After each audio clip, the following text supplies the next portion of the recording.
we've heard from Republicans, and we've talked a good bit about this talking point of the IRS extra funding that was included in the Inflation Reduction Act is an attempt to go after MAGA. You've probably heard the phrase a bunch of times, 87,000 IRS agents. Biden is going to send these agents to the homes of MAGA and harass them. Something to that effect. Well, I have for you today the reality.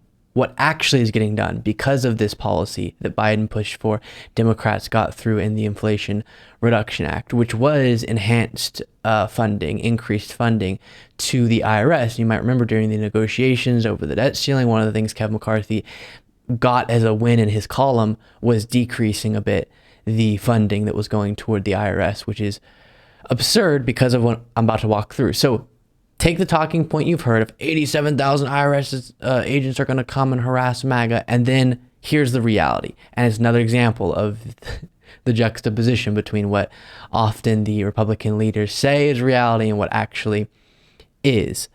So we'll look at this through the lens of an Associated Press article that writes, the IRS is showcasing its new capability to aggressively audit high-income tax dodgers as it makes the case for sustained funding and tries to avert budget cuts sought by Republicans who want to gut the agency. And as a quick point of accuracy on the 87,000 IRS agent talking point, I think if you add up all the totals of all the different positions that will be filled over the next number of years, maybe that's where they got that figure, but a lot of that is replacing people who are about to retire anyways and adding on top of that more staff members to the IRS. So just a little bit of a note there. Continuing, IRS leaders said they collected $38 million in delinquent taxes. So this is just one example of one batch of wealthy people, what they've been able to get just very recently.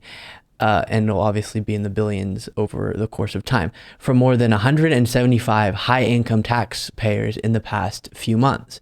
In one case, an individual had used money owed to the government to buy a Maserati and a Bentley, and roughly 100 high-income people tried to get favorable tax treatment through Puerto Rico without meeting certain tax requirements. Many of those cases are expected to face criminal investigation. So when you take one case study, which is sort of what we're looking at, of recently 175 high-income taxpayers in the past few months, boom, $387 million that they're supposed to pay, they legally owe, but they're not paying, and instead they're paying that, spending that money on Maseratis and Bentleys.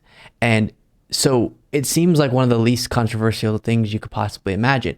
Get money from people who owe it, by law, should be paying it, are avoiding paying it, and also they can afford to pay it because they're wealthy. It's not working class and MAGA folks. It is very wealthy individuals of any political persuasion that are being targeted because of this extra funding, which is really good. And I will remind you that this is one of the few bits of legislation that makes a profit. And if you allocate the billions that they allocated, we'll get to the particular figure in a moment, an increase, you get back in extra tax revenue more than you had to fund the IRS additionally in the first place, which again seems completely not controversial, but the GOP's job is to oppose everything Biden does, even if it is really, really good. Quote, it just shows you how much money is out there in delinquent taxes, and there are so many more cases for us to tackle, said new IRS Commissioner Daniel Werfel just 4 months into the job. There's just a significant opportunity there. And then it talks about how this indeed is because of the Inflation Reduction Act and is an example of work we expect to continue to focus on with IRA funding, the Inflation Reduction Act. And the agency was in line for an $80 billion infusion under the law, then they would make back more money. But that's vulnerable to cutbacks because of House Republicans. And one of the first things they were trying to do when they got the majority in the House of Representatives was to defund the IRS and was to roll back the extra funding that President Biden and Democrats got in. And so I show this to you, number one, to say, hey, look at this good policy that's now finally being implemented and we're starting to see the effects of. And also, these talking points, they come from somewhere and then they have some impact, if that makes sense. And so if Republicans got their way, yeah, it's a slogan they use to try to get votes, but then it actually would cause us to be missing out on tax dollars we could be spending on necessary programs that people should be paying and they can afford to pay. And I'll make sure to specify as we talk about this what I mean by that. The Treasury Secretary, Janet Yellen, gave specific instructions to IRS leadership saying don't increase audit rates on people making less than $400,000 a year. So when I say they can afford to pay the proper amount of taxes, it's true. And this is a little bit more, this is interesting too to me. Now, the agency is trying to show the value of the Inflation Reduction Act funding for taxpayers as appropriation season closes in, and to show the impact of its efforts to do more to audit high-income taxpayers. And last summer, and then it talks about what I just said, and actually the part that I was looking for is this. IRS said its workers answered 3 million more calls than in the last filing season, cut wait times to 3 minutes from 28, and cleared the backlog of unprocessed 2022 tax returns that had no errors. So they're making it a better experience interacting with the IRS as individual taxpayers. All around beneficial. So why on earth do Republicans oppose it?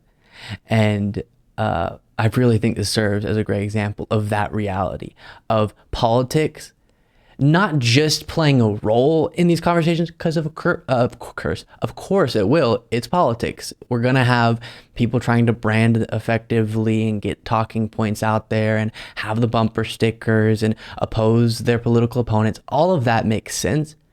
But when something just seems so clearly good, like handing more funding to an organization that you can say is supposed to go toward having the resources to audit people who are not paying what they owe and they happen to be very wealthy, and you make the government a profit, how could you oppose that? That seems so clearly logical. And this is an example of politics being the only reason, the political gain being the only reason for the action. There isn't any ideological case for why this would be bad underlying the decision from Republicans to oppose it. Thank you so much for watching. If you want to be a part of what makes this show possible, plus get access to the full video version of the show hours before all the clips are able to be uploaded to the YouTube channel, plus get the bonus show on the weekends, you can do so by going to lukebeasleyshow.com/membership. That's lukebeasleyshow.com/membership, and there's a link in the description.